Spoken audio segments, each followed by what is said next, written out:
Hi everybody, আমি আবারও একটা ছোট্ট ভিডিও নিয়ে তোমাদের সামনে চলে এসেছি। তো তোমাদের দেখিয়েছিলাম যে আমি আলতা টালতা পরে রেডি হয়ে গিয়েছি, চারিদিকে জোগাড় জাটি সবকিছু করেছি। তো স্নান করেছি, আবার করে এই যে শাড়িটা দেখিয়েছিলাম সেই শাড়িটা পরেছি। তো তোমরাই বলো যে আমাকে কিরকম দেখতে লাগছে, অবশ্যই কিন্তু কমেন্ট বক্সে জানাবে। আর দেখো আমি এরকম সেজেছি, আর বাড়িতে গেস্ট আসবে তো একটু তো সাজতেই হয়, তাই না? তো এই হালকা একটু গরম তো প্রচণ্ড, আর আমি প্রচণ্ড মানে ঘামি, যার জন্য সাজতে খুব একটা পছন্দও করি না, টুকটাক সাজা। আর এই যে ছেলের একটা পাঞ্জাবি পরিয়ে দিয়েছি ছেলেকে, যেহেতু বাড়িতে পুজো।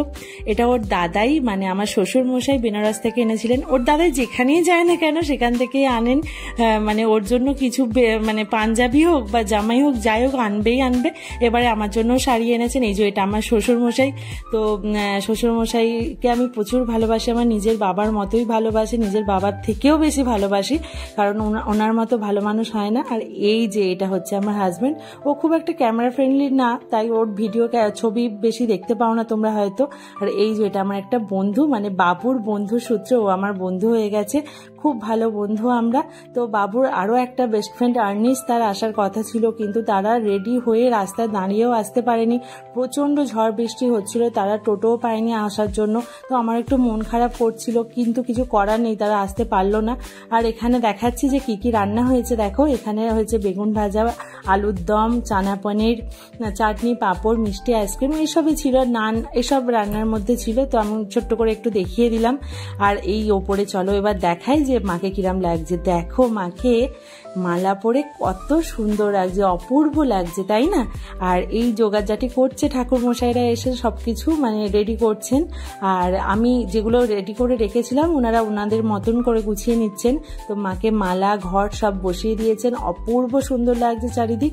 সবই ঠিক ছিল, তারই মধ্যে সমস্যা একটাই হলো যে এতক্ষণ পর্যন্ত সব ঠিক ছিল, কিন্তু হঠাৎ করেই ঝড় বৃষ্টি শুরু হয়ে গেল।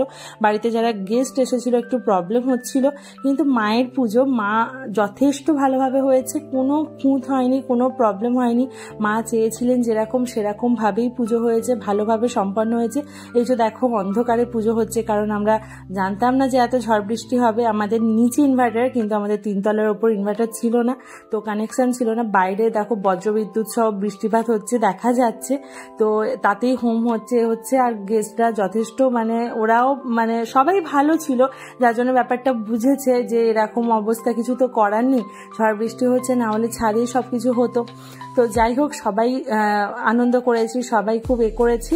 আর এই হোমটোম হচ্ছে, আর ভালোভাবে মায়ের পুজো সম্পন্ন হয়েছে। আমরা যেটা চেয়েছিলাম সেটাই হয়েছে, মায়ের পুজো খুব ভালোভাবে মিটেছে, মায়ের বলিও খুব ভালোভাবে মিটেছে। মা অন্ধকার পছন্দ করেন বলে পুজোটা পুরোটাই অন্ধকারে হয়েছে। পুজো সম্পন্ন হবার কিছুক্ষণ মাত্র মধ্যেই আবার কারেন্ট এসে গেছে। তো ওনার হয়তো এটাই চাওয়ার ছিল যে অন্ধকারেই উনি পুজো নেবেন, তো তাই হয়েছে হয়তো। এই যে হোম হচ্ছে, আর আমি সব গেস্টদেরকেও দেখাশোনা একবার করছিলাম যারা এসেছে। তো মনটা খারাপ, একজন আসতে পারলো না, তার জন্য তো কিছু করার নেই, সে আসতে পারলো না। আর এই যে সবার শেষে কারেন্ট এসে গেছে, মায়ের পুজো কমপ্লিট হয়েছে। সবার শেষে আমি এবার প্রণাম করে নিলাম, আর সারা দিনের ক্লান্তি এতেই মিটে গেল যে মাকে আমি প্রণাম করে আমার সম্পন্ন করলাম আমার শুভ কাজটা। তো মা সবাইকে ভালো রেখো, সুস্থ রেখো। আবার তোমাদের সাথে পরবর্তী একটা ভিডিও শেয়ার করব। এখন টাটা, ভালো থেকো সবাই।